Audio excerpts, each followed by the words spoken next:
எல்லோருக்கும் இனி வணக்கம். இந்த பகுதியில் நம்ம பட்டுக்கோட்டை கல்யாண சுந்தரத்தினுடைய ஒரு அருமையான பாட்டை பார்க்க போகிறோம். பொழுதையெல்லாம் தூங்கி கெடுத்தவர்கள் நாட்டை கெடுத்ததுடன் தானும் கெட்டார்.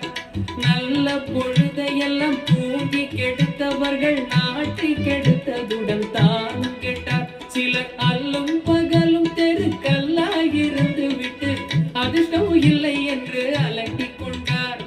அல்லும் பகலும் தெருக்கல்லாயிருந்து விட்டு அதிர்ஷ்டம் இல்லை என்று அலட்டிக் கொண்டார். விழித்து கொண்டோர் எல்லாம் பிழைத்து கொண்டார்.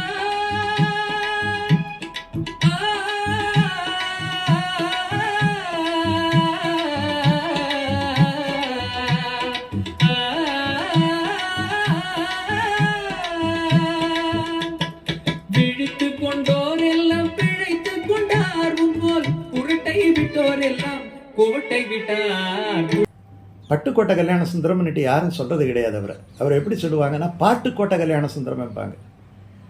ஏன்னா பாட்டுக்கோட்டை கட்டியவர் கண்ணதாசனுக்கும் அவருக்கு பெரிய நெருக்கம். ஒரு சின்ன சம்பவம் சொல்கிறேன் பாருங்க.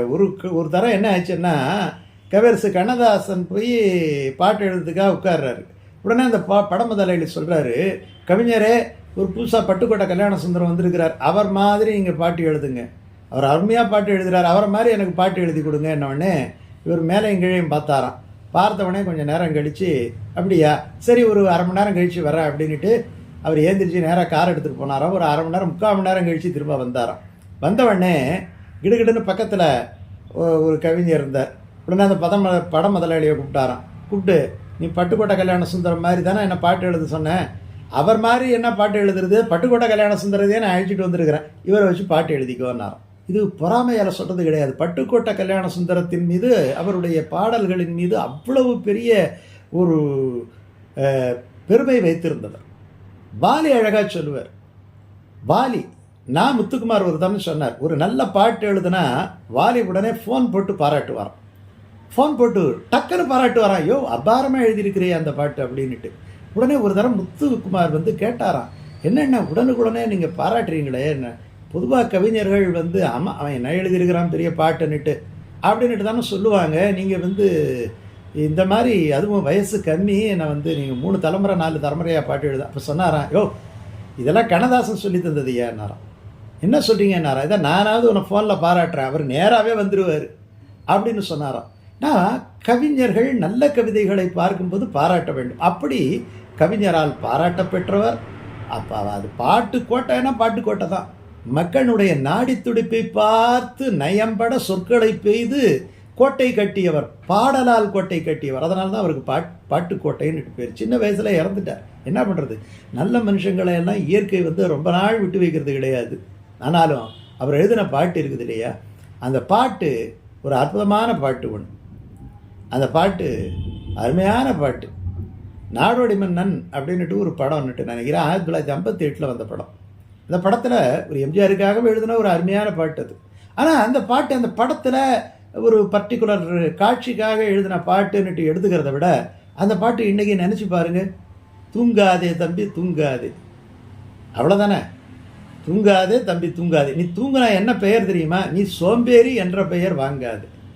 ஒரு சாதாரணமாக இந்த பாட்டை எடுத்து போட்டு நம்முடைய இளைஞர்கள், நம்முடைய குடும்பத்தில் இருக்கிற பசங்களுக்கு இதுக்கெல்லாம் சொல்லலாம் இல்லையா. இந்த பாட்டு அவ்வளவு ஒரு அற்புதமான ஒரு செய்தியை சொல்லக்கூடிய பாட்டு இல்லையா. ரொம்ப எளிமையாக, தூங்காதே தம்பி தூங்காதே, நீ சோம்பேறி என்ற பெயர் வாங்காது, நீ தாங்கிய உடையும் ஆயுதமும் பல சரித்திர கதை சொல்லும் சிறை கதவும், சக்தி இருந்தால் உன்னை கண்டு சிரிக்கும் சத்திரம்தான் உனக்கு இடம் கொடுக்கும்.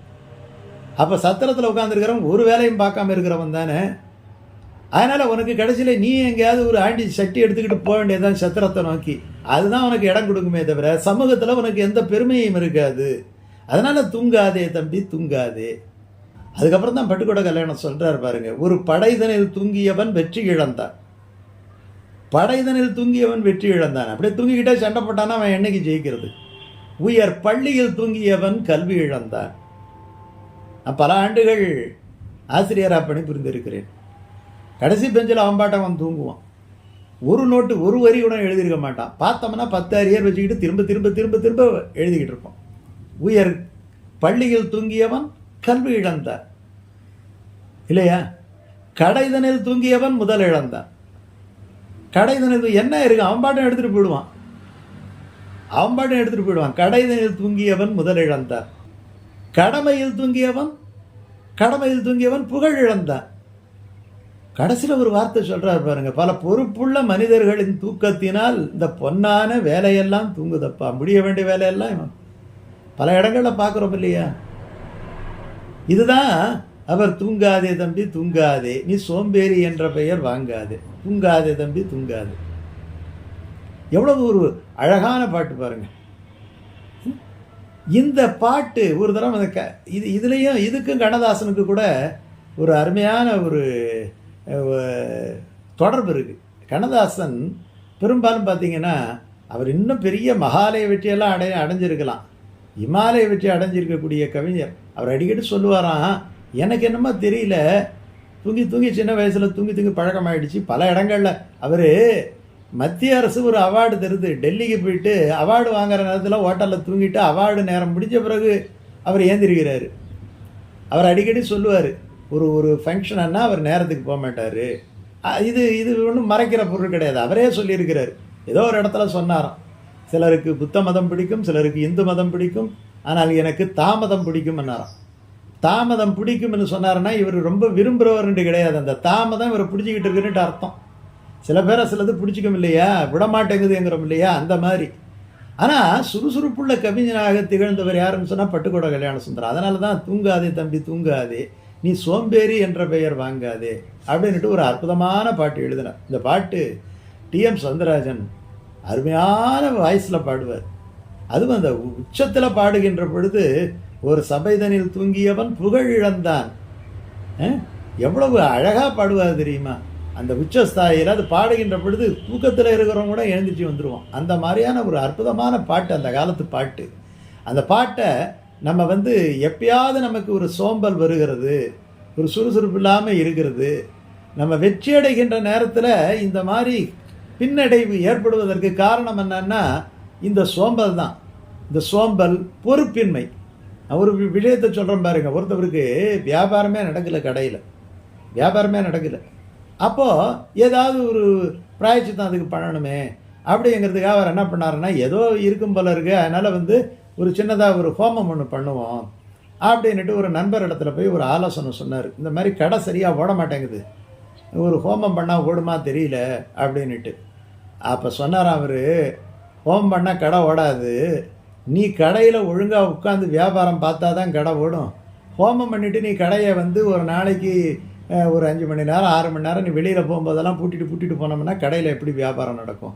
அதனால் இந்த ஹோமத்துக்கும் கடையினுடைய வியாபாரத்துக்கும் சம்மந்தம் கிடையாது. நீ பொறுப்பாக கடையை கவனிச்சுக்கிட்டோம்னா அந்த கடையினுடைய வியாபாரம் வளரும். ஆகையினால நீ செய்ய வேண்டியதை செய்யாமல் நீ ஹோமம் யாகமும் நீ போயிட்டு ஹயகிரிவர்கிட்ட போனோம்னா நிறையா மார்க் வாங்கலான்னு படித்த பையன் போனால் வாங்கலாம். இவன் படிக்காமலே இருக்கிறவன், சோம்பேறியாக இருக்கிறவன் போயிட்டு அங்கே போய் தேங்காய் பழம் படைச்சி அவரை இது பண்ணுவார். அவராக பரீட்சை எழுதுவார் இல்லையா? அவர் இவருக்கு தெளிவை தரலாம், சக்தியை தரலாம். அதனால் ஒரு நல்லா படிச்சுட்டு போய் இப்போ இறைவனை வாங்கும்போது அவருக்கு ஒரு முகாந்தரம் இருக்கும், சரி இவனை தூக்கி விடலாம்னுட்டு. இவ்வளோ விஷயத்தையும் தான் இந்த பட்டுக்கோட்டை கல்யாண சுந்தரம் ரொம்ப அழகாக எல்லாருக்கும் புரிகிற மாதிரி, எல்லா காலத்துக்கும் பொருந்துற மாதிரி இந்த பாட்டை எழுதியிருக்கிறார். இந்த பாட்டை ஒரு தரம் கேளுங்க. லிங்கில் அந்த பாட்டினுடைய அசல் வடிவத்தை நாங்கள் கொடுத்துருக்குறோம்.